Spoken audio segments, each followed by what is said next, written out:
Ladies and gentlemen, welcome back to episode number 2 of the FTB podcast.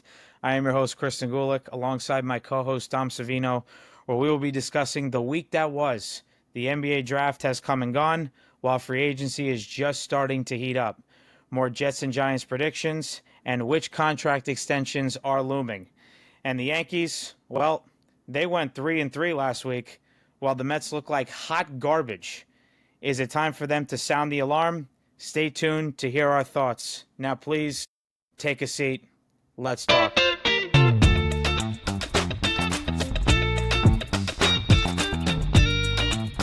get into it. Get into it. Shimmy it up. Good stuff.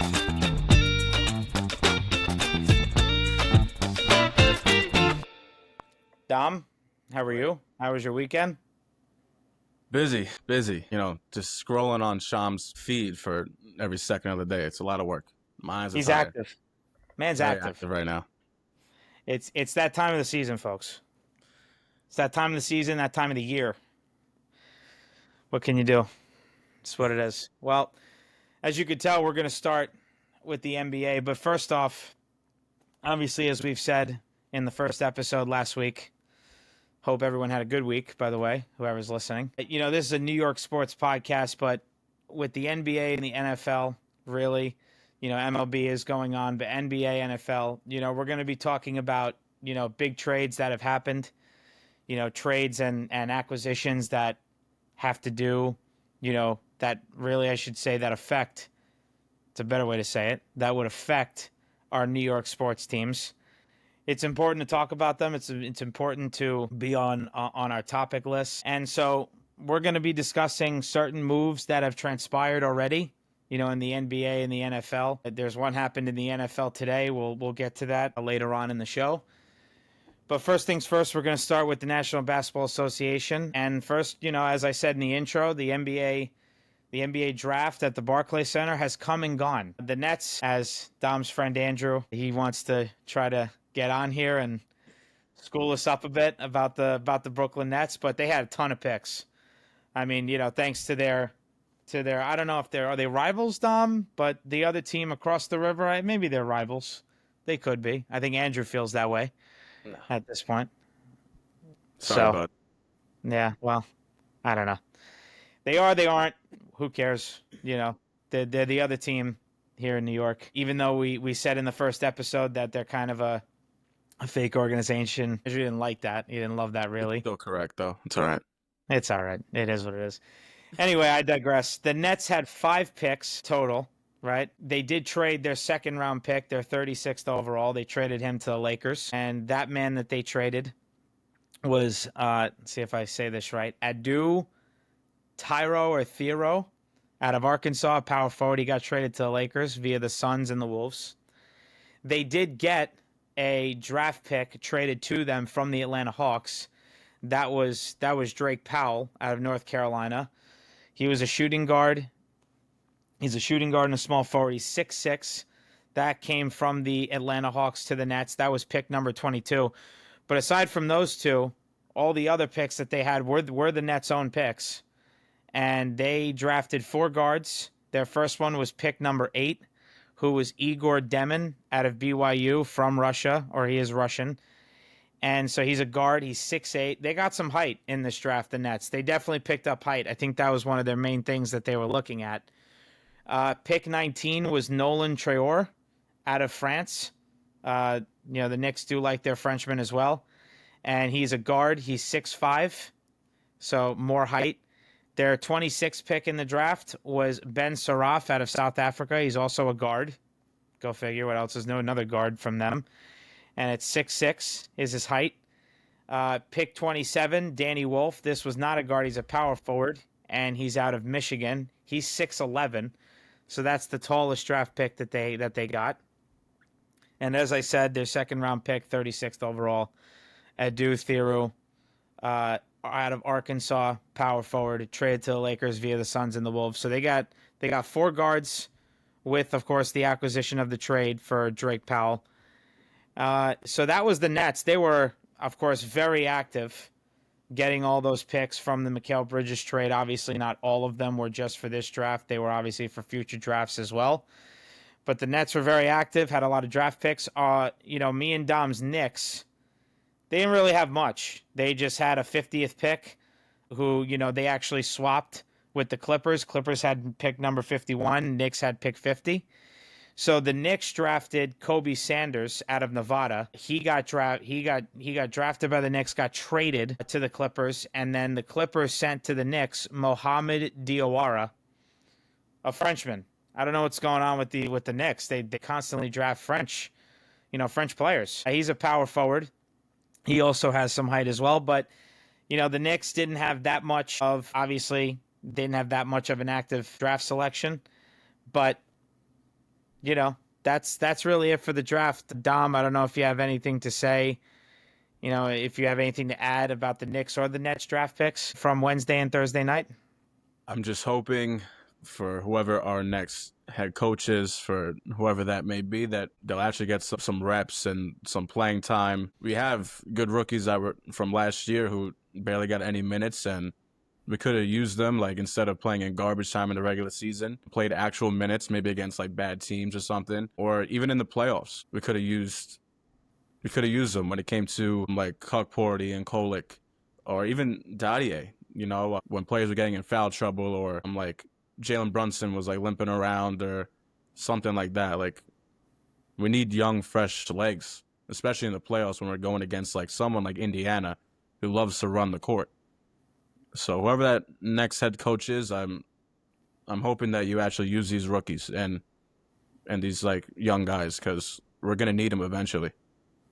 Yeah, I agree.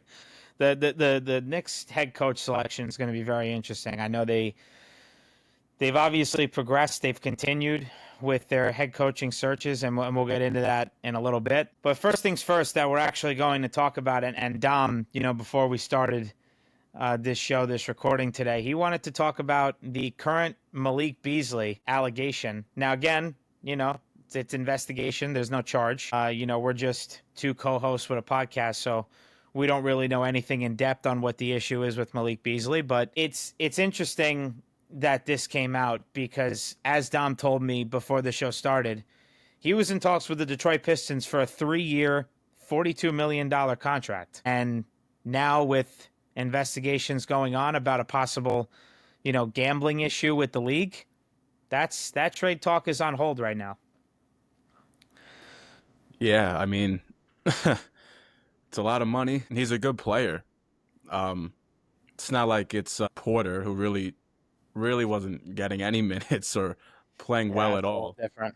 This is actually a key piece to a team, a playoff team, actually. Also, I just think it's so funny. He talks all this trash, talks all this game. Meanwhile, he's just doing this to get more money from whoever, a bookie or whoever the case may be. Whatever it is. I mean, listen, he's got his own, clearly right now, he's got his own issues of whatever's going on. And, hopefully everything, he rights the ship and everything gets figured out. We don't hope for really any player to, have to get just relieved of, their duties as a basketball player and not get his bag, as they would say, not get his money. But listen, right now it's an investigation. We don't know what exactly has transpired, what's going on, but we'll see what happens. But Dom, I know you have a list, or a bevy of trade moves and certain acquisitions that you had written down. But there are some big ones. So tell the people what you got down there. It's pretty important. Well, I first have to say it's 2:56 p.m. right now. As of 9 minutes ago, Jordan Clarkson is finalizing a contract buyout with the Jazz. Okay. Which people were already expecting. Yeah. But it's sort of crazy, which I heard reports of, there really wasn't even like a trade interest in him at all. But now he's a free agent, so let's see if teams want to go get him. I know he's old. I think he's like 33 years old, but he'd be a great piece to, I think, almost any team in the league. So, I mean, I think he would look good with even the Knicks, too. If imagine like him coming off the bench, like he's a former sixth man. I think he'd be great for this team. Yeah, Jordan Clarkson was a name that the Knicks had discussed not only this past trade deadline in February, but also last year, right? The 2023-24 season. And we didn't exactly know. We knew that they were going to look to get a piece. Then, of course, they went and that 2023-24 season in that trade deadline in February, they went and they traded with the Detroit Pistons got Bojan Bogdanovic and Alec Burks, the previous, starting point guard from the first year that Tom Thibodeau was restructuring the Knicks to try to get him back to the playoffs and putting a good face for the organization with the league, trying to bring them back to some sort of stardom and relevancy. So they traded for those two guys. But Jordan Clarkson is a name that has definitely been talked about in relation with the Knicks and who they would possibly get, for the February trade deadlines. But that's an interesting piece that maybe that the Knicks could possibly go after starting tomorrow. Right. We're recording here June 30th on a Monday. This show will be out at some point tomorrow. Me and Dom are very much expecting a lot of activity. And so that's just one piece, right, Dom, that has been listed or has been talked about already. Mm-hmm. I didn't even write that down because literally just happened 10 minutes ago, and I'm like I said, scrolling Sham's page. So that's one thing. And then obviously we talked about Malik Beasley. I mean, if we're going to talk about NBA, I feel like we got to talk about LeBron. Picking up a 52.6 option for the year. 40 years old, Dom. He's 40 years old. Obviously he's still doing his thing. He's, still scoring, he's still a great passer, still playing defense. Maybe not to how he used to, but still getting the job done.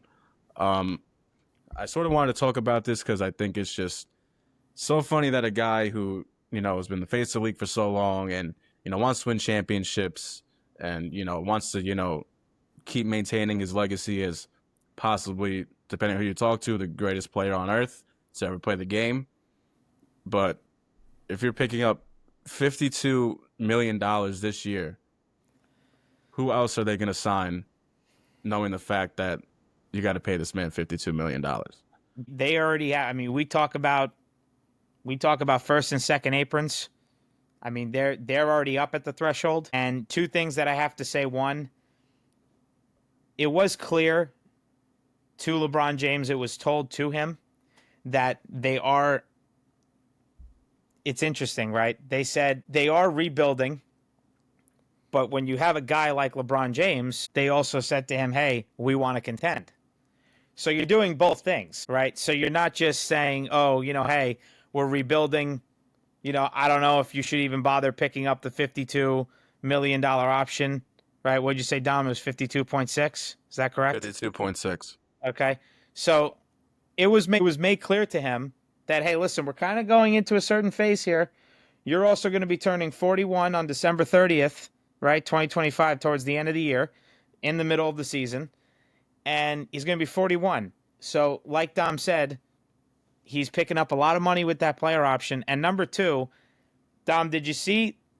I mean, this was outrageous. Did you see the FanDuel proposed trade between the Knicks and the Lakers? I didn't know about it until you told me before the show. So yeah, I mean, tell them what that was. What the hell are we doing? What are we doing here? They said that the Lakers would trade LeBron James to the Knicks, and the Knicks would trade Karl Anthony Towns, Miles McBride, and a 2030 first-round pick for a 40, now officially 40 and a half today, actually, 40 and a half-year-old LeBron James.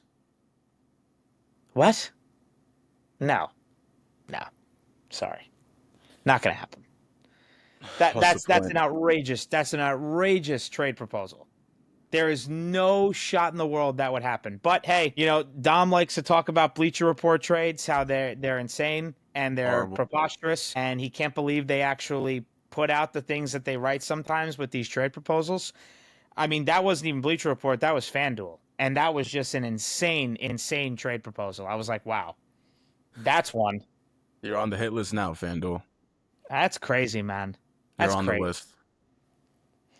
I don't want to go too much into that, but that was wild. But not only LeBron James, but Dom, you even said that the Houston Rockets have had quite a busy offseason, even aside from the KD trade.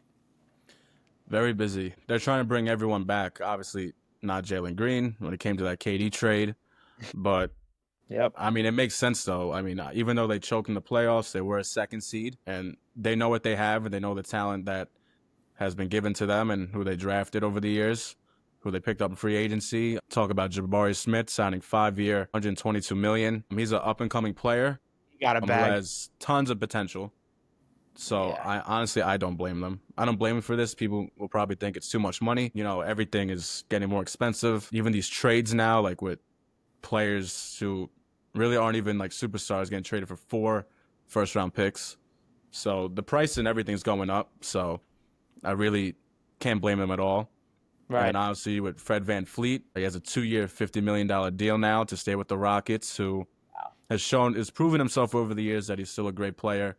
Obviously won a championship with Toronto when he was with Kawhi and Kyle Lowry and all of them. So he's worth it, a good veteran presence on a team.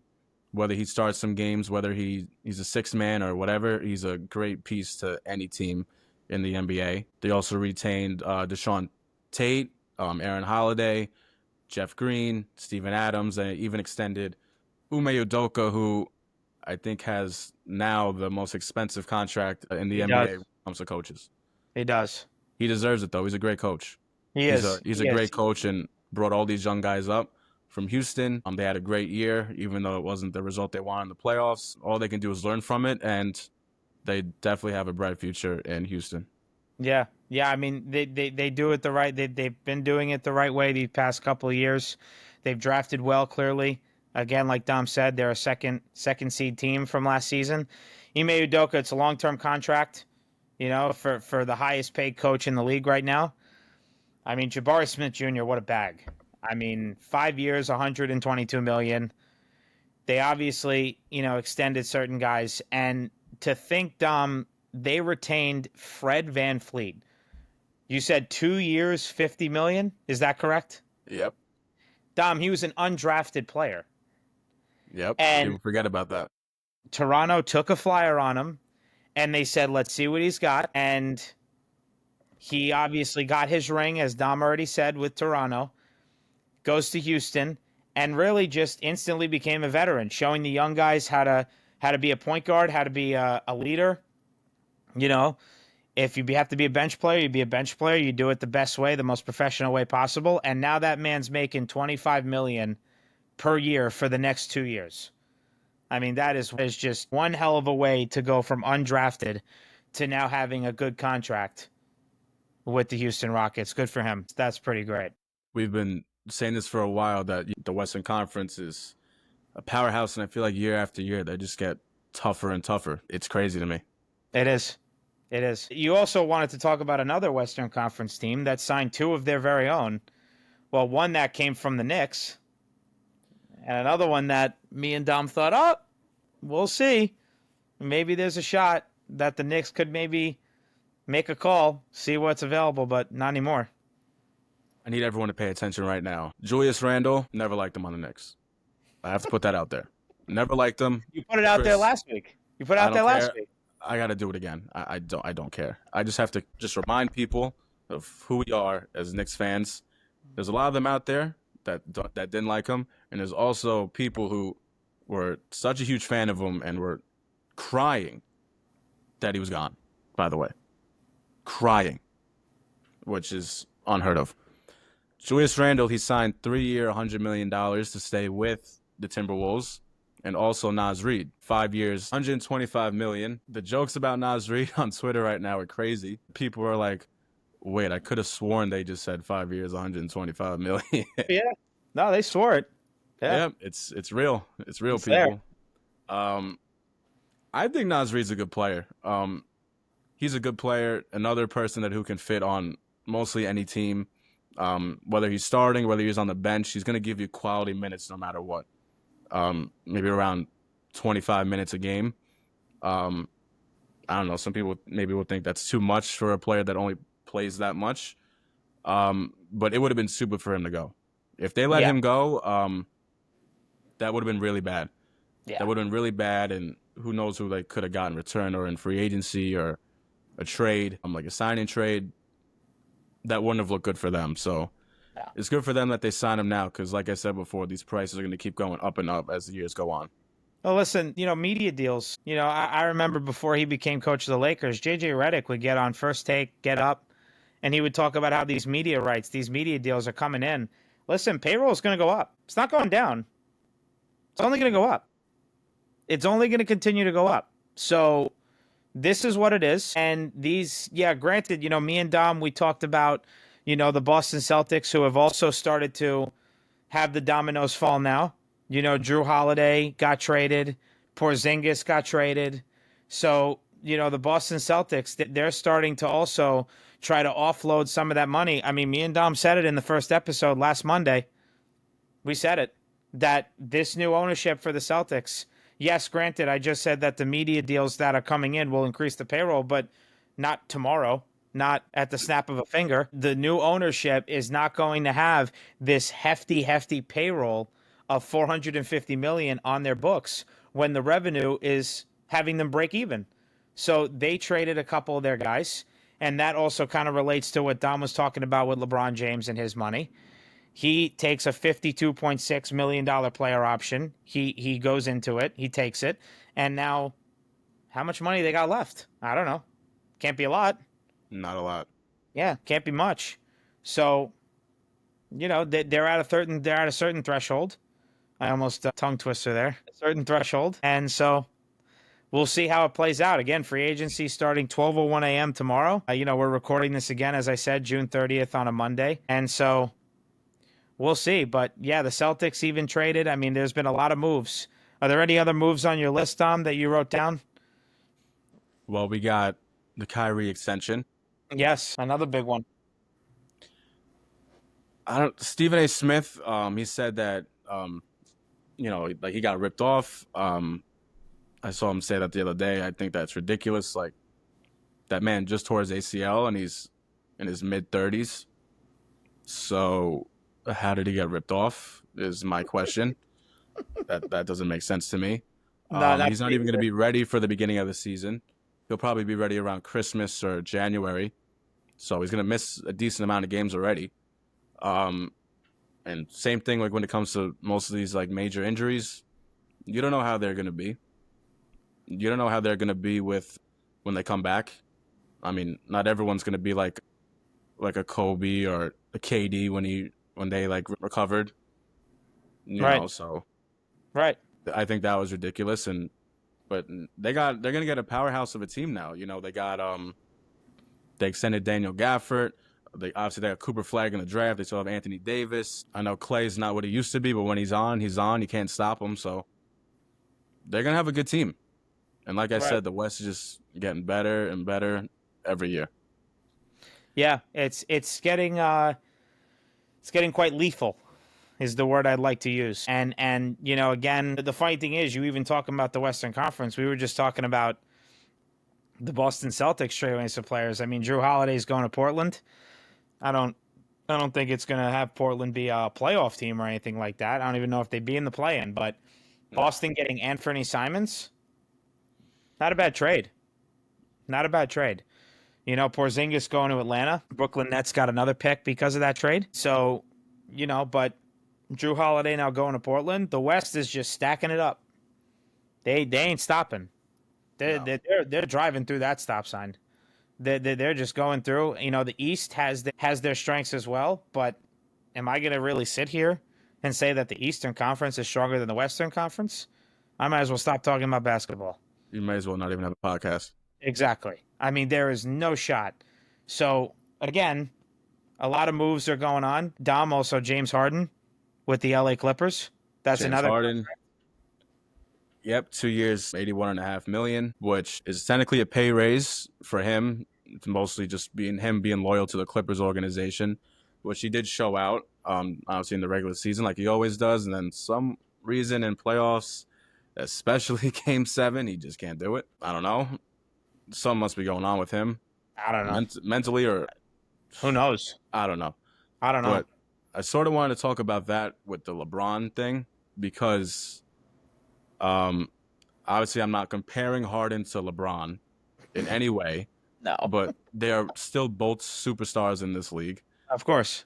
So I'm sure he could have got a lot more money too, For but sure. he knows that, he's trying to make the team a flexible option to get other players. But let's not I forget, don't. Dom. Let's put it out there first, though. Let's not forget, folks. James Harden and Kyrie Irving both declined their player options to then go and get a bigger, higher deal. Now, granted, am I saying you shouldn't go and get your bag in the NBA if you're a good player? No, you should go get what you're worth. Self-worth is very important in this world, especially in sports. You have a certain worth. Now, with that, right, I'm going to now be you know, I guess you could say a Knicks fanboy, but Jalen Brunson took his cut, all 113 million worth. So, he's obviously looking at a better constructive way for Knicks payroll. Now, am I saying that Kyrie Irving and James Harden are looking to put, the Mavericks and the Clippers respectively to the ground payroll wise? No, not saying that, but to each his own. Everyone's got their own way of thinking, and their agents help them out in any way they can and give them certain advice. So this is what it is. Yep. Um, I don't know. And also, they still have to pay Luka if they want to keep Luka. How much he's going to be worth? Well, who does? The Lakers. Yeah. At I first, I thought you mean, were talking about the Mavs. So I was like, well, you wanted. it's not harking with that trade again. Nah. I mean, LeBron did all this to get Luka, Yeah. and now what? He's gonna get paid a whole lot of money, and then who else? Like, you're literally turning this organization into the Celtics this year. It hits it, but here's the thing, though, Dom. It hurts the bench. I mean, look at the Knicks, right? They had all Yeah. this money. They were saying, oh well, if they want to get somebody substantial at the trade deadline in February, they'd have to shed off some of the contracts and shed off some of the money. And they would say that, oh, Mitchell Robinson's the only contract, right, where he's only making between 14 to 17 million dollars a year. That's the only contract that they'd be able to trade away so that you can get an even split with the contracts. It's tough. With now these aprons, these second aprons and all this, it's made it a lot, the mid-level exceptions, it's made it a lot harder for teams to just go and grab somebody. You got to wait until, certain deadlines, certain times of the months. I remember when the Knicks wanted to pick up, say guys like, Torrey Craig or, whoever, and even like a guy like PJ Tucker, or, they even wanted to add a player from their G League squad. I forget his name, actually. I don't know, Dom, if you remember, but there was a guy who was TJ Warren. They wanted to Yeah, add him. T.J. Warren. Yeah, They had to wait until the end of February, the end of March. There are certain ways that you have to work around the payrolls now. And it's just, it becomes hard. You had to wait until the end of February to get it done. It's tough. So very this is tough. where we're at now with the payrolls. And then the last thing on the list is we were even talking about it. I sent Chris the trade when it came out with Sean's report. The Bulls traded for Isaac Okoro, and the Cavs got Lonzo Ball. Right. I think, well, both of us think that this is a really underrated trade. When healthy, Lonzo Ball he's a great player when it comes to running the court, passing, finding the open man. He can still shoot his threes. Obviously, he fixed his terrible form from LA, and he was getting good in New Orleans, then went to Chicago, and then obviously what's going on with his injuries. He didn't play for like about 2 years. So that was pretty sad. Obviously, you don't want anyone to go through that, but I guess it was their time. It was their time for Bulls to get rid of him, and now he's going to one of the best teams in the East. Right. Yeah. I mean, that was like Dom said, that was underrated. I was a little surprised, but at the same time, the Bulls have had discussions about moving Lonzo Ball. They had it for the past couple seasons now. Like Dom said, he's been riddled with injuries, and the injury bug has hit him quite hard. You feel for him. Hopefully, he can, be the. I mean, this is obviously 2025, right? He got drafted 2017. He's been in the league for a while. when he was coming into the NBA draft that year and he got drafted by the Lakers, we thought, oh, this kid's going to be a great player. He's a starting point guard, has a lot of potential. Obviously, I believe still has a ton of talent. And so we'll see. We'll see how he does this upcoming season with the new squad. And, but these are some big moves, that has, shaken up the league a bit. But really talking about the Knicks, me and Dom are kind of in a bit of a disagreement here in terms of contract extensions with one guy named Mikael Bridges. And so, Dom, you could have the floor on this to start. So how do you feel about this 4-year? This is, by the way, possible. Nothing has obviously transpired yet. A possible contract extension of 4 years, $156 million. Which is a max, by the way. Okay. Which is a max. Okay. I don't understand why people would be hesitant. Well, Chris, he's hesitant to do it. I mean, I am. I'm understanding. I don't know why you're not understanding that you would just go and give him the max deal. Because if we don't, he'll go somewhere else and get it. That's number one. Number two, I know he was inconsistent in the regular season, but at this point now, obviously I watch these regular season games, and obviously they're fun to watch, and like we're still having agita about these regular season games, but it's only the regular season. He amped up his play in the playoffs. He was clutch in the playoffs. When we needed a bucket, he got a bucket. When we needed a defensive stop, we got the important defensive stops that we needed. It was a whole lot of scrutiny in the beginning. People were hating on him for like, oh, he's not worth 5 picks and like this, that, and the third. He got off to a slow start. Don't get me wrong. It wasn't a pretty start at all. But then as the season went on, he was getting better.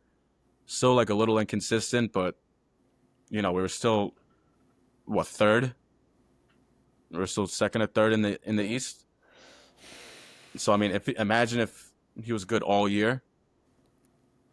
He's only going to get better. And like now that he's comfortable in the Big Apple, a.k.a. Manhattan, I don't see why not. And also, we traded all those picks because he's going to be here long term. There's no way that I know. you just get rid of him.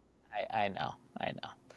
Listen, I totally understand where you're coming from. I do. I understand. And yes, that is you got a legitimate gripe there, right? With how I feel, you have a legitimate gripe with talking about the 5 picks that you gave up. The thing is, Dom, when I watched this guy, I mean, like I said last week on our first episode of this podcast, he made me pull my hair out so many times. Yes, he had his game-winning shot in Portland, right? I mean, at the end of the day, it's still just the Trailblazers. It's not like they made any major noise. They got better. I'll say that. I mean, now they just picked up Drew Holiday from the Celtics, but they got rid of Simons in that trade. I think he's a great young talent. He's going to be a great player. But, I mean, the amount of times I saw Mikael Bridges play inconsistently and miss. I mean, Dom, how many times did this guy miss driving layups? He even did it in the playoffs. I saw it. Now, yes, I'm not saying players don't miss layups. Yeah, they do. But, dude, I mean, you're right there. If you want to get a max contract extension, I mean, you got to make the simple plays like that. And then on top of that, how many blow-bys did I see on defense? And I know, Dom, I get it. It's regular season. And he did show up in the Boston Celtics series. Games 1 and 2, those were big plays at the end. Those were literally, it's not a figure of speech, literally were game-winning plays. But at the same time, I mean, yes, he was getting comfortable. It's his first year. I get that. But that also helps out my case, though. It's the first year. I can't just see him play one season here and then turn around and now just say, okay, great, I'm going to give you 4 years, 156. Cat is also eligible on July 7th, literally a week from today. He's eligible for his contract extension. And so that's another guy. I mean, we talked about it again last week, and we've talked about it numerous occasions throughout the regular season and the playoff run. Playoffs, he had some good games. He had a couple of games well against the Pistons. He was doing well until that 2.5-minute collapse in game 1 of the ECF against the Pacers. But the rest of the Eastern Conference Finals didn't really do great. Complains too much. I know I'm digressing a bit off the topic of Mikael Bridges, but Mikael Bridges did a lot of clunkers, and then at the beginning of the year, you remember, we talked about it when the season started. Within the first couple weeks, he was saying, "Oh yeah, my shot, I don't know, it's different, maybe broken," getting us all worried that it's something that was going to prolong him for the season. I mean, yeah, he kind of righted the ship. He had that great 41-point display against the San Antonio Spurs on Christmas Day. But that's what I mean. It was spurts. It was spurts. It wasn't consistent. Like Brunson is a consistent player. You know, Josh Hart, he even says it on his podcast on the Roommate Show. Great podcast, by the way. Fantastic work that they do over there, literally. He even said, he goes, I get my cardio in. I run around like a madman. I get my rebounds. I get my steals. You know, if I got to make certain threes, I'll try to hit them. You know, he's consistent with that. But Mikael Bridges wasn't that consistent in the regular season. He made his plays against Boston in that series in the playoffs. You know, Cat is another anomaly with this team, but I don't know, man. I'm just not. It's tough for me to be completely sold on giving him a 4-year, $156 million max contract extension. But like you said, though, people have said, well, they gave up all those picks, you know, to the Brooklyn Nets for Bridges last summer. I don't know. It's tough. It's tough for me to agree with you. Well, I'll say this: if Tibbs was still there, I'd be worried. I'd be worried of giving him this max. Right. Okay. I also do trust Leon Rose and company to pick the right coach for this team. So do I. So do I. They know what we need, and one of Yep. those things is spacing. And that was a big problem in the beginning of the season. Even Jalen Brunson was talking about it in the post-game interviews.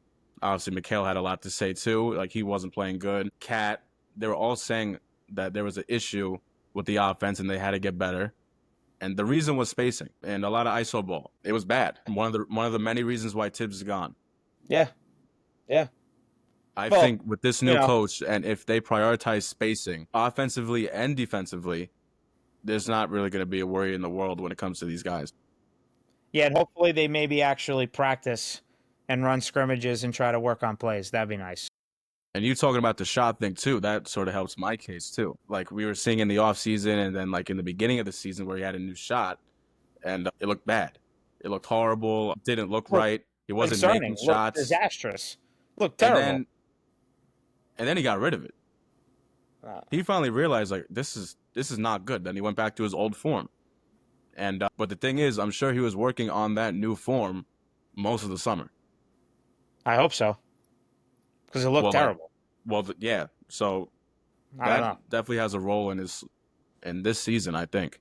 But now he knows what to do. He'll get his bag. I'm sure he was worried about his money too, which I don't care who you talk about, any NBA player, they're thinking about their money. Yep.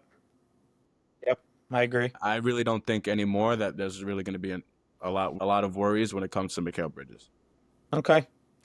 Well, listen, I mean, you have your stance on it. I have mine. I'm glad he fixed his shot. I mean, usually whatever shot you develop as you grow up, right? From, you know, a toddler to a child to a kid to a teenager to a man, you know, you stick with that. But listen, we'll see what happens. We'll see as this summer progresses and it moves forward. But, you know, also the Knicks did pick up Ariel Hukporty's, I guess, team option, or how do you have it posted or written, Dom? It's team option, yeah. Team option, figured. And how much was that? $2 million. Okay. And you said you wanted him to get some minutes in the playoffs, and that just didn't happen under Tibbs, which here we go again. Yep. Part of the problem with Tibbs and his rotation minutes. He can play offense. He can get rebounds. He can score. He can actually catch a ball, unlike Mitchell Robinson, who has no hand-eye coordination. Nope. That's number one. He can block shots. And even like when Mitch was playing all those minutes, when Cat was getting in foul trouble in the playoffs, and he was gassed too. You need someone to replace him, because obviously you're not going to put Cat back in. You could have put Hukporty in. But obviously, you know, he had like his torn meniscus and whatever, and they didn't really give us clear updates. Maybe that could have been the reason, but if he was healthy, ready to go, or if he was suited up, he could have been on that court. Yeah. Yeah, he did have the meniscus problem. Could be why Tibbs decided, I'm going to hold him back a bit and not play him a lot. But like you said, if he's suited up and he's ready to go, then use him. That's what he's there for. And I agree.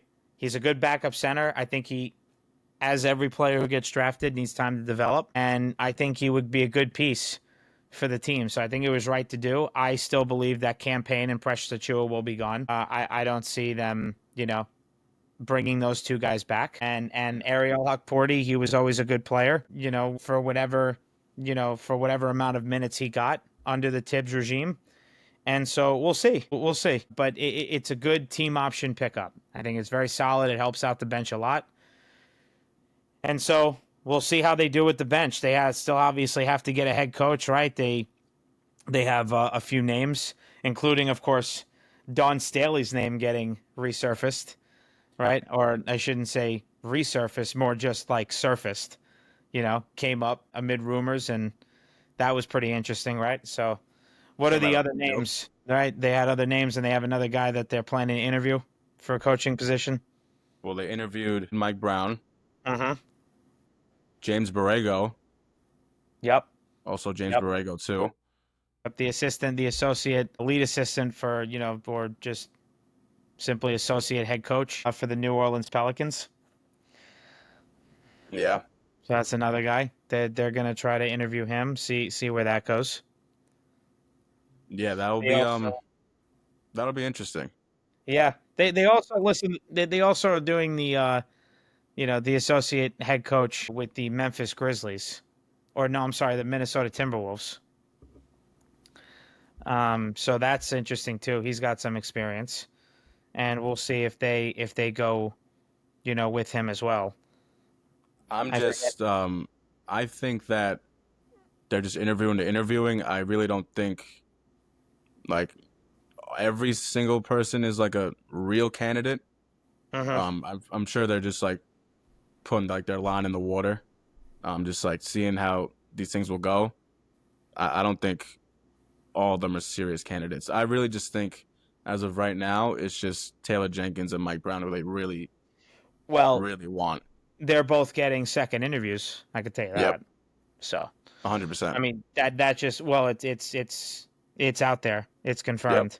Yahoo Sports said it. So they're their top two candidates. And really, me and Dom aren't surprised. I know Dom is very much on the Johnny Bryant train, and he very much would like Johnny Bryant to be the head coach. I know that's your top choice.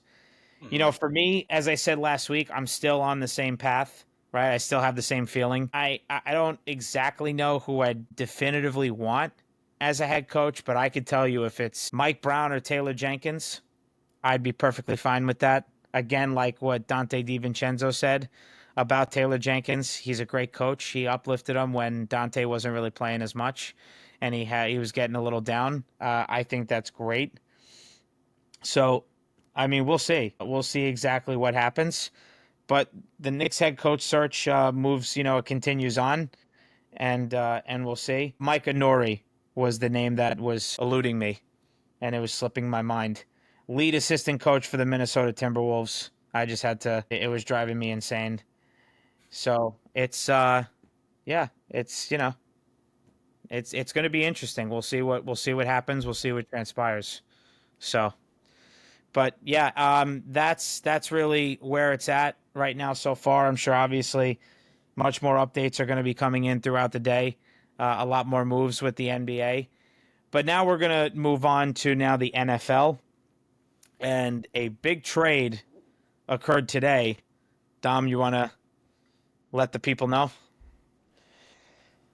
I'm very surprised. I did As am not I. think As I am didn't I. think they would get rid of Minka Fitzpatrick, but the trade was Jalen Ramsey for Jalen Ramsey, Jonnu Smith, a 2027 seventh round pick for Minka Fitzpatrick, and a 2027 fifth round pick. I don't get it. I really don't. Obviously, both players are good, but now what's Pittsburgh going to do at corner? Obviously, they have Joey Porter Jr., he's on the up and coming cornerback, but they still need another cornerback now. Like that That doesn't make any sense to me. I It's guess I yeah, guess it makes sense now with Jalen Ramsey being right, there. That will help. right, They'll yeah, definitely help. But now what are they gonna do at safety? yeah. And now what's Miami Yeah. gonna do at corner? They Well, you're going up against New England, who's going to be up and coming team with Drake May and Stephon Diggs, and you're going up against the Jets, who now you got Justin Fields as a quarterback with Garrett Wilson, and the Buffalo Bills, who I don't have to say much about. no, no. That's the thing. I somewhat understand the trade. The thing is that Minka Fitzpatrick is 2 years younger than Jalen Ramsey. Jalen Ramsey did play all 17 games last year. Did fairly well. Wasn't a Pro Bowl selection. 2023, he did get in the Pro Bowl. He was a selection. Only played 10 games. In 2023, I believe he only played 10 games. I don't believe he made the Pro Bowl, Dom. But it's interesting. It says that for the 2023 season, it says that he's a 7-time Pro Bowler. I mean, Jalen Ramsey's a great corner. Minka Fitzpatrick is also a great corner. Minka Fitzpatrick made the Pro Bowl, last season, 2024. So he's definitely shown out. And yeah, again, right. Jalen Ramsey is trying to get back up to speed with his injury a couple of seasons ago. Minka Fitzpatrick going to Miami. I think that's a great pickup for Miami. The Steelers getting Jalen Ramsey. It's obviously going to play a certain part in playing against the Jets here, really in New Jersey, but it's home at MetLife Week one. Stadium, Week 1, with Aaron Rodgers as the quarterback at the helm. So it's very interesting. It's an interesting trade. I get it, but like you said, Dom, I don't. Right? You don't get it. I get it, but I kind of don't. It's interesting. We'll see how it works out. I'm going to be very interested to see how, Mike Tomlin has his staff, deploy Jalen Ramsey. He is a traveling corner. He does like to play on both sides, which is something, Sauce Gardner really has to start doing with the Jets. So I don't know. I was as well taken aback by it. I certainly didn't expect that to happen. It was a very interesting trade. We'll see how it pans out for both teams. But like you said, there are question marks for both the Dolphins and the Steelers in terms of their defensive alignment and their defensive play. So I don't know what else you honestly thought, what is exactly going to come out of that, but It makes more sense, obviously, for the Steelers, right. but for the Dolphins, who have to go up against these great quarterbacks and receivers, that I don't understand what they're doing. Also, Miami, they lost Holland, their other safety, Yes, they did. in to the Giants, which I guess Minka will replace him. But now you have no corner, Mm-hmm. or corners, I should say. Right. So, as of right now, they're screwed. I'll say that much. They're We'll screwed. see. Yeah, we'll see what they do. I mean, it's going to be very interesting. It's going to be intriguing. Yeah, Jalen Ramsey, 2023 Pro Bowl selection. I know he only played 10 games that year. He had a knee injury. And Mika Fitzpatrick, I definitely know he made the Pro Bowl last year. And again, he's only 28. He's going to be 29 midseason, whereas Jalen Ramsey is going to be turning 31. And so, again, obviously, height wise, Jalen Ramsey is taller. So now the Dolphins are bringing in, a smaller corner. Not saying that's going to make a huge difference. Darrelle Revis for the Jets, a Hall of Fame corner. He wasn't tall. He made his presence known. But again, height does play a factor. Arm length plays a factor. Both, don't get us wrong, right? Both cornerbacks are great players, but I do agree that it makes sense for the Steelers more than it does for the Dolphins. And so Zero again, set for the Dolphins. yeah, Zero. it's just we'll see how it happens. We'll see how it plays out. But that was the big trade that came out this morning.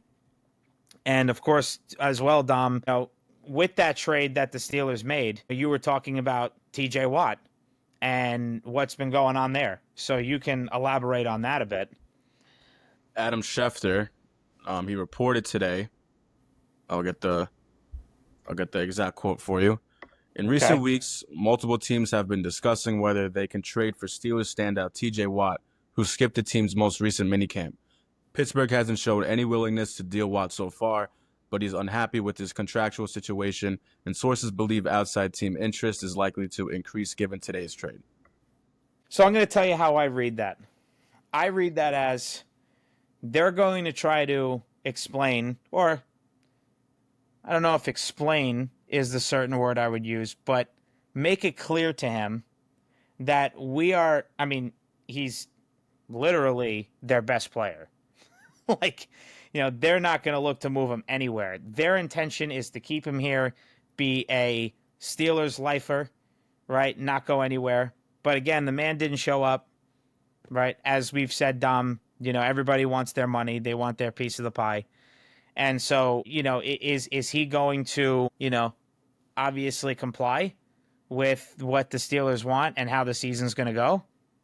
I mean, we'll see. I don't think he's going anywhere. I mean, I'd be shocked, frankly appalled, if he got traded and he went somewhere else and the Steelers just decided, okay, you would have to get an absolute freaking haul for TJ. Mm-hmm. So I don't know. Skipped minicamp. Fitzpatrick trade now this morning. Could something happen? Anything could happen. But I don't know. I don't think they haven't looked to move him. Shocker there. I don't think they're going to. But let's see what happens if he skips training camp or maybe if he holds out games. Yeah. Yes. Yeah. We'll find out. We don't really know what's going through TJ Watt's head right now, but I imagine sure it's not good things. Could you imagine if he pulls an Hassan Reddick last year? I mean, he could. It is possible. Who knows? Well, I mean, talking about Hassan Reddick, I mean, he's gone. But I will transition now into the Jets. And again, me and Dom went into it a bit with their, season predictions, right? And what they were going to be.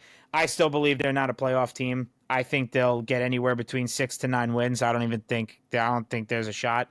They make double digits. Getting Justin Fields, having a new head coach, a new GM.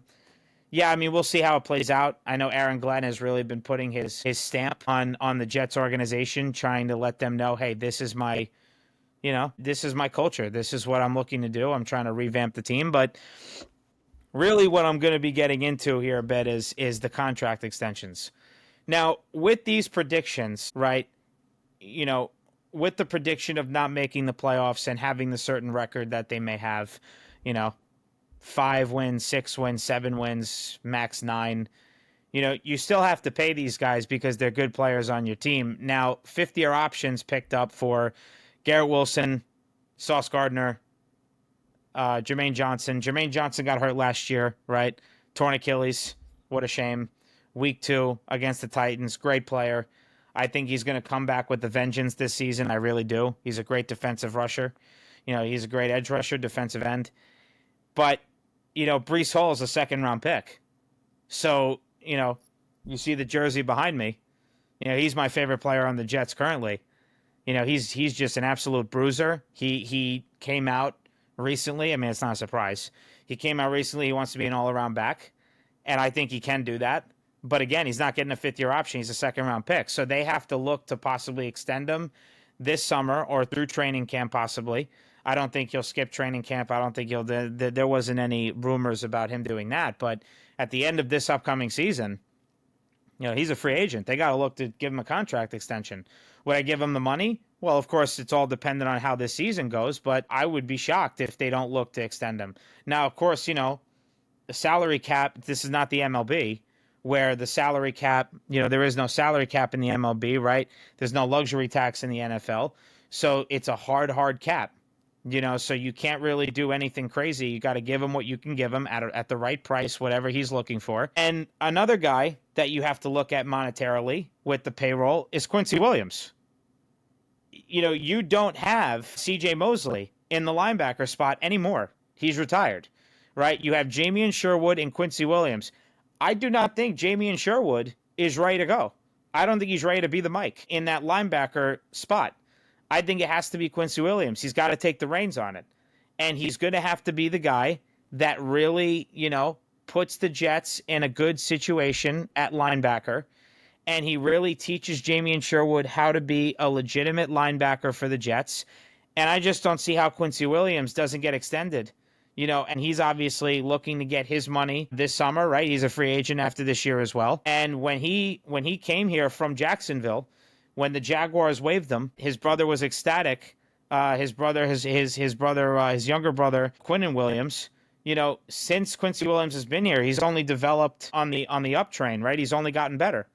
So that's a guy that you really got to look to extend. But these two guys, they're important contract extensions. You've already picked up 5th-year options, right? For Sauce Gardner, JJ, Garrett Wilson. Garrett Wilson, I would very much suspect him to be here for as long as they can keep him here. He's a number 1 wide receiver in my eyes, and I believe in your eyes too, Dom. Mm-hmm. Absolutely. So, yeah, I mean, we'll see. It's going to be interesting, right? We'll see how they play out for the season. I pray to the Lord they stay healthy, knock on wood. But that's the Jets right now. We'll see what happens. Training camp is less than a month, but it's still about 3 weeks away. The Jets have to fully report by July 22nd. And so we'll see. We'll see. I know you have a guy that you had in mind for the Giants. Speaking of linebackers, Micah McFadden. He is a great young linebacker who is like Bobby Okereke, who can get all around the field. He's a menace out there, even though that the Giants have been playing awful these past few years, or many years. Shouldn't even say few. God awful years. But just read these stats. 267 tackles, 26 for loss, 6 sacks, 6 pass breakups, an interception, and he's going into the final year of his deal. It would also help us salary cap-wise if we do it now, because we only have 3.8 in cap space according to Over the Cap. And even with the NFL, like the NBA, everyone's getting more money now. 2025, that's the way things are going right now. If we don't sign them now, it's going to be more expensive later. And, we got a lot of guys that we're going to need to re-sign in these next few years, like with Andrew Thomas and Dexter Lawrence. And so now we got Malik Neighbors on the team, who I'm sure is going to be asking for a whole lot of money. Oh, yeah. You bet. You So bet, pal. You bet. We got Tyrone Tracy, who's an up-and-coming running back. Soon we're going to have to extend him in a few years. We got a lot of guys. And now with the Giants, we have an identity. Which is our defense, which we've come to know and love over these last 20 years. This is who the Giants are. Well, I shouldn't even say 20, even before we were even born with Lawrence Taylor and everything. Right. Yeah, really. So now we finally have an identity after these clueless, seems like forever years since Super Bowl 46. People even forget about this playoff Dom, run. are you talking about clueless years for the Giants? Do you know who I root for? You want to talk about clueless years? Oh, you're the king. We haven't made the damn playoffs since I've been in 5th grade. You're the king of them. You're Maybe a Met and Jets fan. I don't know, man. I'm getting old. I'm getting sick and tired of this. It's just like, oh my God. Again, I talked to my friend Marco. It's like, my friend Marco, my friend Matt. I mean, they're Jets fans. It's like, what the hell do we got to do here? Make the damn playoffs. Christ. Make the playoffs. It's just you sound like that guy right now. What was that head coach? Playoffs?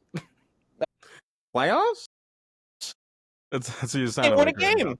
It's nuts. It's like, dude, and honestly, it's funny. We had Aaron Rodgers the last 2 years, right? All the hype, all the expectation. Let's have Hard Knocks. Screw it.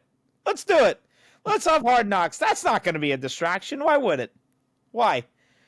And then, right, all the way back when Ryan Fitzpatrick was our QB, that year, 2015-16 season, that was the only year, even with Rodgers here the last 2 seasons, that's the only year I was like, wow, they may make it. Dom, they were 1 win away. They just had to beat the Bills in Buffalo. You want to take a guess who was coaching the Buffalo Bills that game? Rex Ryan.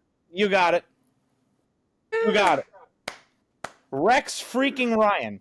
A guy who honestly wanted the job again, right after they let Coach Saleh go, Robert Saleh. I mean, like Woody, again, I said it last week. How is Woody Johnson still running this team? How is he still owning this team? He can't keep getting away with this. I mean, this is insane. I mean, he's got Sexy Red showing up on opening night. You know, like what, last season, 2 seasons ago? Who the heck knows? It was probably both, for all I know. He's wearing his nice chain, you know, taking pictures with Sexy Red. You know, I don't know, kind of looking like a damn fool. It's like, geez, man. You're talking about, I mean, talk about just sad years. I mean, I don't even, and now it's like my expectations, where are they? They're all the way into the ground, man. Like, what am I supposed to do? I'm going to be watching. I'm a Jets fan, you know, at heart. I'm going to watch them. I hope for the best. But am I going to say, oh, you know, who knows? You don't know. New coach, new GM. Could turn around. I'm not going to do that. I got to see. I got to be shown what this team's made of. And week 1, how fitting, how perfect. It's what we always need. Now is like the 3rd year in a row. More Aaron Rodgers. As your QB, not as your QB. I mean, week 1, Steelers in New York. My uncle's like, can you set me up a FanDuel account? Set me up a DraftKings? I want to put some bets down for Aaron Rodgers. I said, okay. Yeah, have a good day. Did they do it? No, we're not doing it. Like, Okay, I need thank to God. do it, and then he does it, and Just then, check. come on, man. No way. I just had to check. That's all. I'm just like, I'm, you know, desk is shaking over here. I'm like freaking losing it. All right, sorry. Didn't mean to digress, but go ahead. You said Super Bowl 46, some lean years. Go ahead. I mean, we also got a terrible owner in John Mara. You know, he gives out free medium sodas as like appreciation to Giants fans. Real touching. Real touching. That's great. That's cute. That's nice. The thing Really that we nice. do have in common is that we have an air conditioning unit as a stadium. Yeah, we do. We do. Hey, Dom, by the way, you know what? You know, you got nice sodas. You know what we got as a reimbursement to say, hey, fans, thanks. You know what we got? What? We got an increase in season ticket prices. That's what we got. We got an increase. Nice. We want you to pay early and pay more. Okay. That's great, you know. No, he's like, yo, people got money now, so pay up. I don't care about y'all. I care about myself. Yeah, that's right. Nice guy. That's right. That's right. I care about myself. It's all about money, Dom, as we know, right? All right. So anyway, that's the NFL. Now the MLB. And I know, folks, you know, you could start, Dom, with the Yankees. I know. You sure? People, I don't know. It sounds like you got stuff to say off your chest. You can go first. Whoever's watching, I know they're dying to hear about the Mets. I mean, I said it in the intro, they're playing like hot garbage. No, please, Dom, go first with the Yankees, please. I got to save this one. Could you hold on till then? I don't know. You might explode. No, I can. You're good. You're good to go. You're good. All right. No, I mean, obviously I'm pissed off about the Yankees, but not as pissed off as Chris is with the Mets, because clearly he's about to explode. But anyway, what did I say last episode? That the Yankees are just so inconsistent. It's just reminding me of last year, of how they were. Just like, as a fan, you don't feel good about this team, no matter what the record is, and no matter if they're winning or losing. It just doesn't look good, and it's the same things. What was it? One game against the who was it? The A's. We were 0 for 8 in runners with scoring position. I can relate. And same with who else? And same with the Reds. Same thing. Yeah. It was like identical. We cannot put the ball in play. We don't have the right guys like in their spots for lineups. They're 3-3 over the last 6 against the Reds and the A's. The Reds and the A's.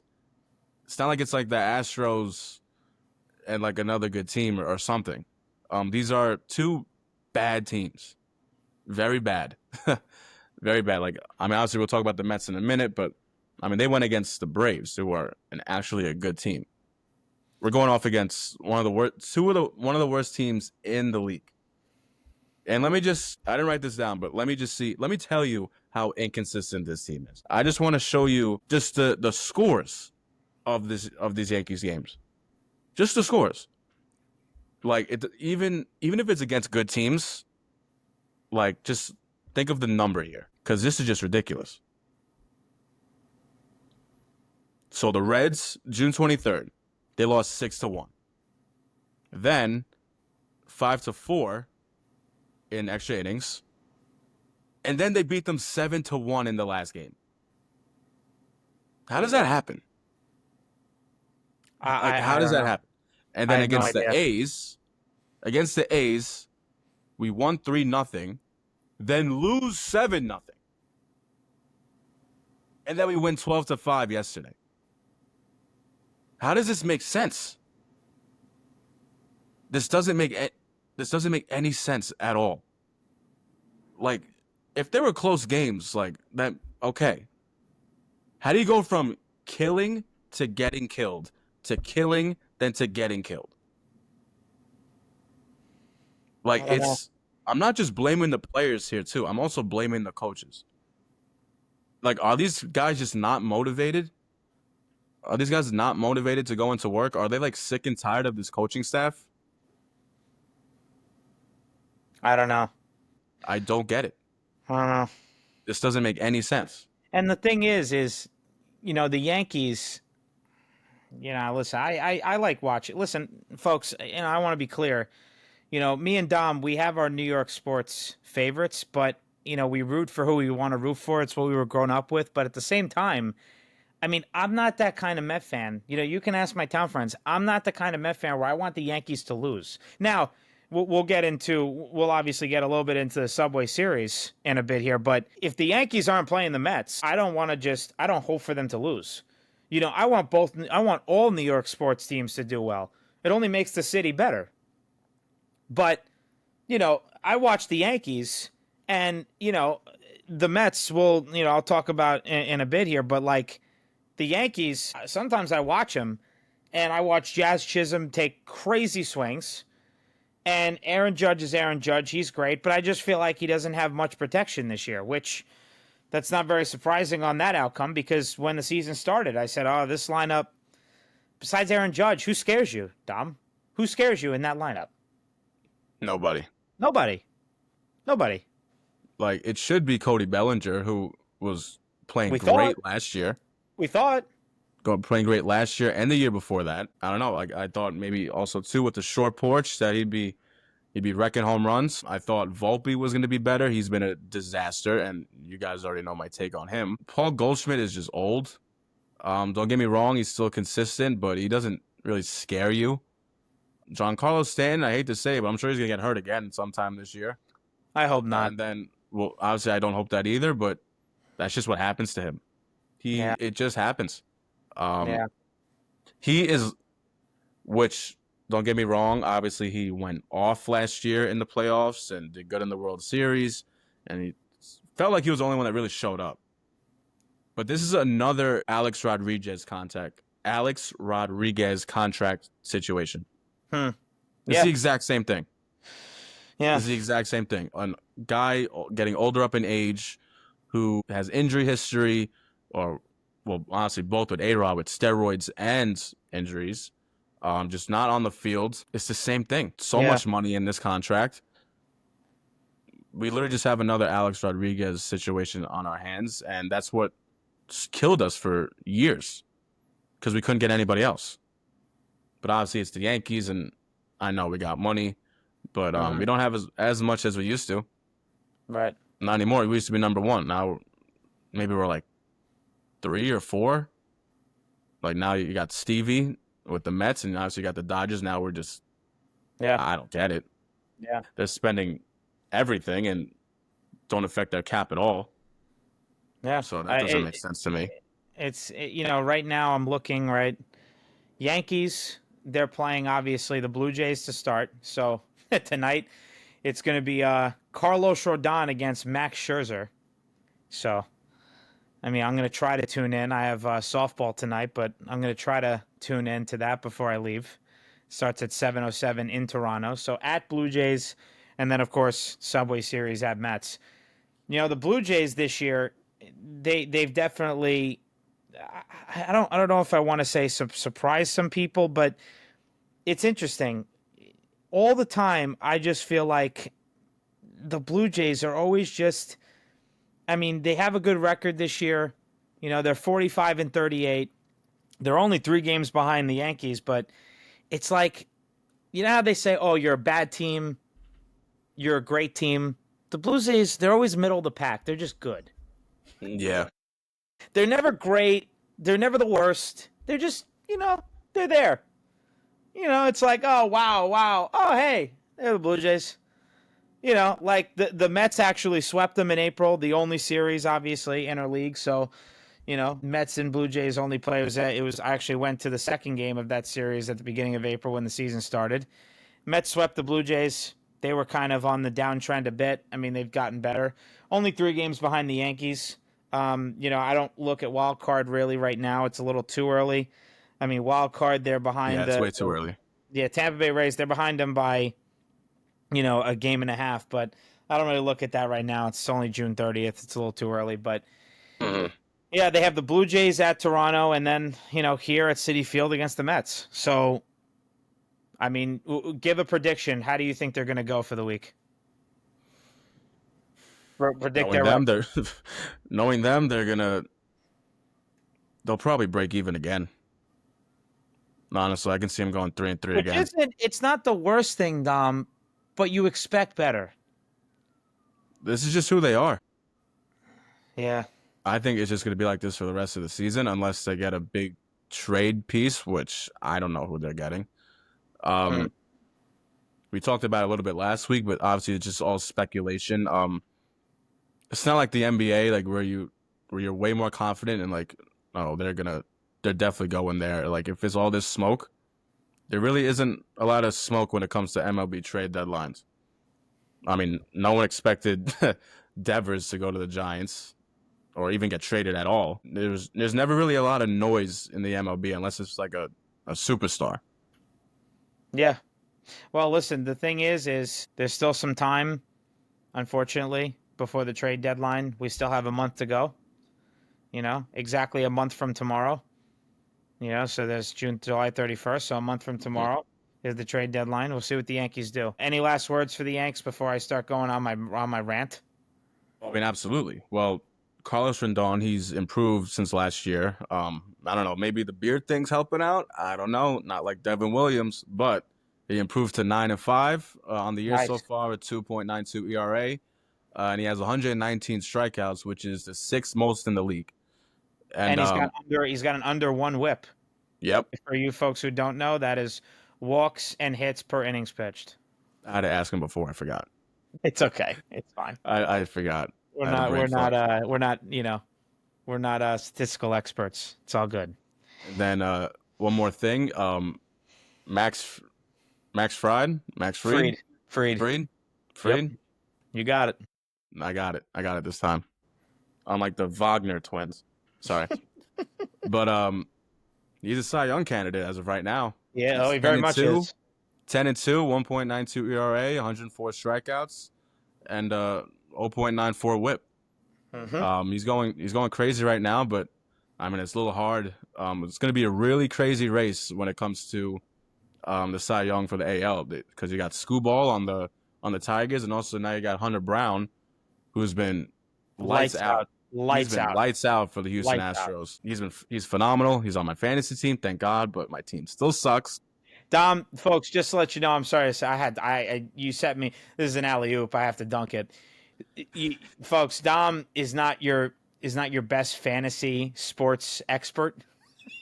I guess you could say that's a lie. I am very knowledgeable. If I ask my town friends about fantasy football and I pull up the standings, okay. You can do that. You can definitely do that. I just have the worst luck in the history of fantasy sports. Yeah, that's right.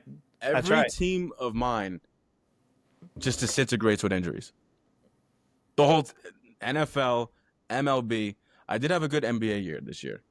I did have a good NBA fantasy team this year. But the past 2 years, NFL, MLB, straight garbage. Yeah, I could rant about who the players that got hurt for both of my fantasy teams, but we'll be here for another half hour. I ain't trying to do that. We ain't doing that now. No. We're not doing that. But It's not because of my skills or my knowledge. I know. I have zero luck. I know. Zero. Yeah. Yeah, let's I just gotta blame it retire. on luck. Anyway, I gotta retire. yeah, no, we'll just blame it on the luck. That's fine. So, anywho, now let's just let's take a second to breathe.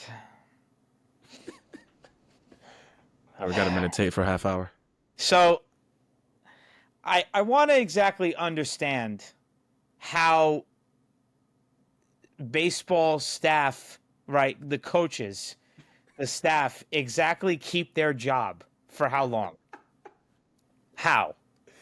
Okay, how Eric Chavez, okay, and Barnes, how Chavez and Barnes. I mean, what is Barnes' first name nowadays anyway? What is his name? I mean, it's like Mets. It's like I don't even. I mean, I have to like look it up here.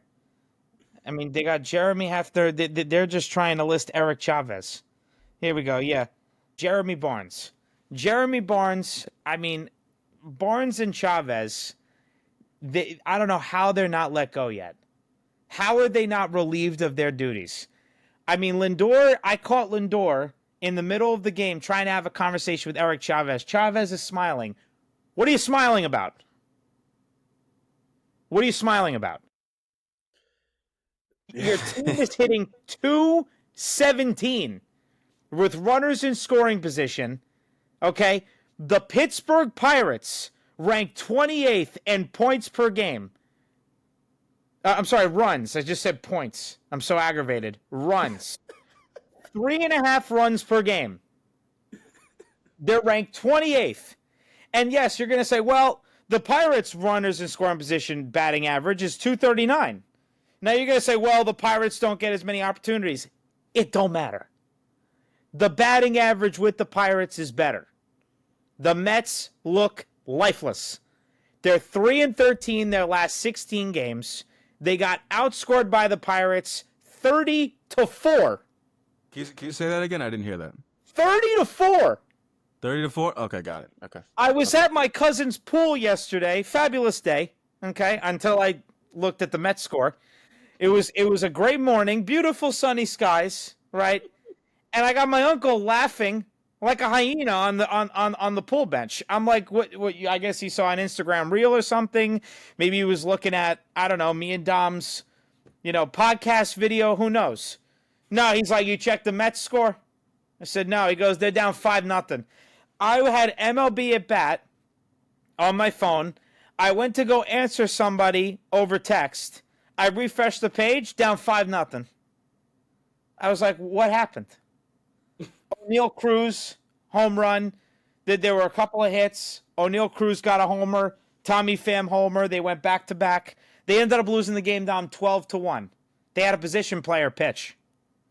I mean, they got swept in Atlanta, okay, against the Braves in Atlanta. Before that, the weekend I was in Tampa for Father's Day weekend, they got swept by the Rays. I mean, imagine if the Rays were home and I had to watch that game at Yankees minor league stadium, Steinbrenner Field. I mean, thank God at least the game was in New York. I didn't have to watch it live. But this team has a serious problem. Now, yes, the pitching is getting depleted. Griffin Canning out for the year, tore Achilles. Tyler McGill, who I don't love, is on the IL. Tyler McGill's good for the first few 3 innings. It's like a honeymoon in a relationship. It all goes well the first 3 months, and then you start to, bit by bit, you start to understand who the person actually is. That's Tyler McGill. The first 3 innings are going great, swimmingly. You think, oh my God, Cy-Lor McGill. This is the new phrase, Cy-Lor McGill. He thinks he's going to be a Cy Young. He ain't a Cy Young, pal. It's not happening. Then the 4th or 5th inning comes, he starts falling apart. So Tyler McGill, IL. Griffin Canning, out for the year. Senga, as I said last week, he's on the IL. Hopefully he comes back after the All-Star break. What else we got here? We got Paul Blackburn pitching. That man don't know what he's doing. He's got no idea what's going on. My friend Jack, my town friend Jack texted me. He said, you got to talk about Blackburn on your podcast. I said, it's on the task list. I said, it's added. Don't you worry. I said, it's there. Okay? You got Sean Mania, okay, who had a little bit of a setback. He's got a loose body in his elbow, so he got an injection. I believe he threw a bullpen session yesterday. We'll see what Mendoza says. The Mets are off, thank God, today. He'll tell them in the pregame presser tomorrow before the Mets Brewers game. We'll talk about that week ahead in a tad. Okay. And you also have, this is actually good news, Brooks Raley is going to be having a rehab assignment this upcoming Sunday against the Red Sox minor league affiliate. So hopefully he comes back. I don't know about right after the All-Star break, but maybe right after the trade deadline. We'll see. But the Mets look lifeless. Now, for the first time in a while, Dom, I'm actually sitting here saying I genuinely don't know how the rest of this season's going to go. I actually don't know. Steve Cohen went on Twitter. He put out a tweet saying, keep the faith. I'm as shocked as anybody. Listen, he said the right things. It was a proper tweet. It was professional. But listen, that man, he says it from a financial services term. All of this money that you put towards players, it's an investment. And you got to see where your ROI is. I'm going to be honest. Now, Soto's had a good month. All right, his June month is over since the Mets are off today. Tomorrow's July 1st. So he had a good month of June. He can't be the only guy hitting. He had a tough stretch at the beginning of the season. He's starting to figure it out now, thank the Lord, with the money we're paying him. Or I shouldn't even say we, with the money Steve Cohen's paying him. And he can't be the only guy producing for your team. They need some acquisitions badly, and that's the unfortunate part, Dom, for both the Mets and the Yankees. The trade deadline is July 31st. We got another month of this garbage. Yep. I got another month of this. How am I supposed to watch another month? I got texted today. You want to go to the Met game on Wednesday? $30 for Coca-Cola Corner tickets. $30. $30. It should be $5. Maybe $10. They just got swept by the Pirates. Are you serious? Folks, if you don't know, the Coca-Cola Corner at Citi Field is all the way up. If you're at home plate, if you're standing on home plate, you look, it's at right field, all the way up for $30. I said, I'll let you know. We'll see how they play tomorrow. And that game is against Mizorowski, who has been lighting it up so far. He's The going. man's stat lines, he's got a .63 whip with a 1.13 ERA. I just want to pull it up just so that I'm not stating it incorrectly. But I kid you not, this man's going to wipe the floor with him. He's got a 1.13 ERA, 3-0, a 0.63 whip in 16 innings pitched. Yeah. Full name, Jacob Mizorowski against, actually, Dom, they just put it in. This just happened, I believe, now. Blade Tidwell's going to be pitching for the Mets. You want to guess his ERA in 10 and 2/3 innings pitched? You want to guess his ERA? 6. You're too kind. A 10.13 ERA. A 10.13. A 2.44 whip. Dude, they don't have arms. They're just throwing. I mean, I may get my mother's cat to maybe try to pitch. See if he can come out of the pen for a couple innings, loose him up, give her some treats. I don't know what I'm going to do. I have no idea. But this doesn't look good. They need a center fielder. They're not going to get a DH. My brother's right. They're not going to get a DH. They're going to bank on Jesse Winker. He just had his first rehab assignment yesterday. I believe he did pretty well. I think he got on base a few times, 3 or 4 times. And he actually almost hit a homer. It hit off the wall. He got a double. So it's looking good. But, again, this is only high A Brooklyn. It's not much. And they need a pitcher. Now, Sandy Alcantara at first, I was like, that's a possibility. But he hasn't pitched very well recently. Horrible. And so, I don't know. You can only get one pitcher. I think they need to call up one of their minor league pitchers. Preferably Nolan McLean. They need to call him up.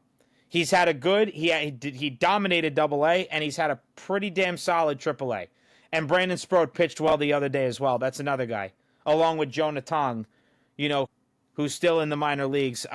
We've been vouching for this man, this poor kid, to get promoted. It's just, and I want to make sure for sure that, he actually got promoted. Yeah, see, Jonah Tong is not an option for the Mets to be called up to the bigs. I mean, that's not really a surprise. I'm not saying that. But it's just, it's tough right now. Yeah, he's still in Double A. Hasn't been called up. I just wanted to make sure, but I was pretty confident he didn't get called up. But he's been dominating in Double A. But they need to call somebody up if they're not going to make a seismic or a substantial trade. Pick a word, whatever you want to say. But the Mets this week, they got the Brewers starting tomorrow. They got 3 games against them at home, and then they got the Yankees, Dom, and that now leads us to, the Subway Series, essentially the wrap-up here. What do you expect? What are your takeaways? How do you think it's going to go? I can tell you the pitching matchups they don't favor either team on Friday. You'll say that, but they do not favor the Mets. I think even with the man that you're about to say who's pitching for the Yanks on Friday, still doesn't work out for the Mets. No. Definitely not. I am not excited at all for this. Last year, New York was popping when it came to this because we knew that both teams were good at the time and we were both confident. This year, I don't think either side even wants this series to happen. To be honest, it's not looking good. Who knows what to expect? Like you're asking me that. Like, no one knows. Nobody. The only thing I expect is runners in scoring position. There's going to be 37 base runners, and there's going to be 0 runs scored from those guys. There's going to be 0. So that's all I expect. I expect nothing. That's what I expect. I expect nothing. I can't believe that we even have to talk about this. Like, this year, I thought New York would be even more excited about this than last year. So did I. Now look at us. So did I. It was a Bradley Cooper meme. Look at us. Yeah. Look at us. Yes. No, that's not Bradley Cooper. That's Paul Rudd. Whatever. I'm just saying. Who cares? You put it out there. I'm just saying. Yeah, you're right. I'm wrong, but yeah, you get my point. Yeah. It's tough. The first pitching matchup is Marcus Stroman against I believe it's Paul Blackburn. So that's already not good. Paul Blackburn's been making every excuse under the book, by the way, about why he's not pitching well done. Talking about, well, I'm not, he took the Marcus Stroman quote. I'm a starter. I'm not a bullpen guy. Now you're putting me in the bullpen. I pitched well against the Dodgers, but I've been moving around, so that's why I haven't been pitching well the other outings. He's an excuse kind of guy. So looking at this Subway Series, right? The first pitching matchup is Marcus Stroman against Paul Blackburn. Marcus Stroman an 8.16 ERA against Blackburn 7.71. Dom called it Battle of the Mids. I don't know. I call it Battle of the Trash Cans.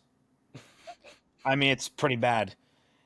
Marcus Stroman did have 5 good, solid innings pitched yesterday, though. I will say that. Saturday, another pitching loss for the Mets. This is Carlos Rodon. The last 2 games are their 2 best pitchers for the Yanks. Carlos Rodon against Frankie Montas. Montas just got completely shelled against what we thought was the hapless Pirates. Clearly not against the Mets. And then Sunday is, as Dom would like to say, Max Fried against Clay Holmes. That's really Max Fried, by the way. Max Fried against Clay Holmes. Max Fried, just remarkable. 10-2, 1.92 ERA, 0.94 whip, 108 innings pitched. Clay Holmes, transitioning to be a starter. I give him credit. It's not his fault. He's trying to do his best. He's got under a 3 ERA. Whip is not great. He's a contact pitcher.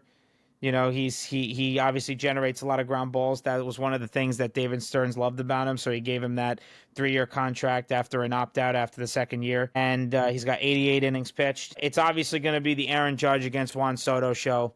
Yeah, Pete Alonso's there, but Juan Soto is the attraction, as we saw back at the Subway Series weekend in May. But, what do I expect? I'm going to be honest, Dom. You can give what your record prediction is going to be for the Subway Series. By the way, I didn't give the weekly prediction for the Mets. I honestly believe It's so upsetting to say. I honestly believe that the Mets are either going to go 2-4 or 1-5. I just don't have a lot of faith in them right now. I need to see it. It's the eye test.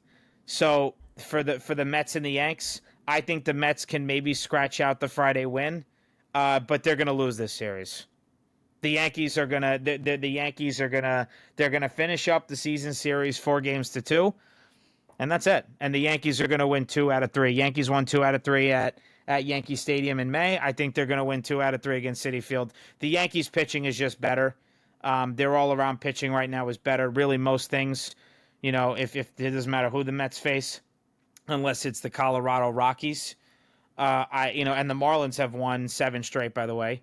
So the Marlins have been winning too. Really, everybody in the division but the Mets and maybe the Nats, but even the Nats got out of their 11-game losing streak funk. Really, the Mets are the only team right now that can't really find a win.